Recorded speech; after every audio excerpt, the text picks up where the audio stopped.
Ce que l'on trouve sur les étagères des supermarchés européens, à savoir pratiquement tout ce que l'on mange en Europe, est lié d'une manière ou d'une autre à la politique agricole commune, la PAC. Pour résumer, c'est l'argent que l'Union européenne verse aux agriculteurs. Plus de 58 milliards d'euros, c'est la totalité des fonds versés sur un an au titre de la PAC, le premier poste de dépense de l'Union européenne. Elle représente 39% de son dernier budget. C'est 3 fois le montant versé pour la création d'emplois.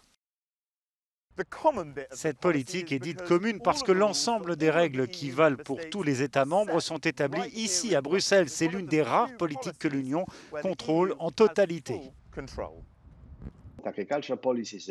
La politique agricole coûte très cher, mais en même temps, il faut expliquer à ceux qui nous regardent que ces fonds ne servent pas uniquement à soutenir 10 millions d'agriculteurs, mais 450 millions de personnes en réalité.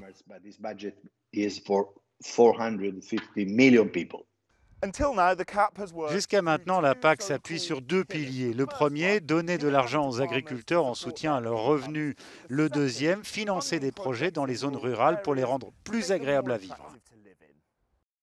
Mais la Commission européenne a proposé une réforme de la politique agricole commune listant 9 priorités. Elle y met beaucoup plus en avant la protection de l'environnement et la biodiversité et prévoit un budget de 365 milliards d'euros pour les agriculteurs pour la période 2021-2027, soit une baisse de 5% par rapport aux sommes allouées dans le budget précédent, ce qui inquiète les représentants du monde agricole. Nous n'avons pas demandé une hausse du budget en tant que tel, mais au moins le maintien au niveau actuel pour pouvoir effectivement faire les investissements nécessaires à la mise en place d'une production plus durable et pour pouvoir vivre de notre activité. La crise du coronavirus a repoussé la mise en œuvre de ces réformes. Un accord a été conclu pour prolonger le système actuel au moins jusqu'à fin 2022. Ce report pourrait en tout cas permettre d'autres évolutions, comme une meilleure protection sociale pour ceux qui travaillent dans les fermes européennes, alors que la pandémie a souligné leur rôle essentiel. La plus grande partie de cet argent est aujourd'hui versée uniquement sur la base de la surface, à l'hectare.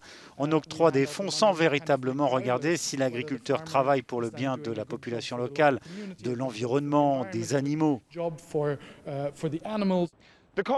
La politique agricole commune a toujours fait l'objet de disputes à Bruxelles et dans les capitales européennes, sachant que le Brexit a envenimé les débats puisque le Royaume-Uni était un important contributeur.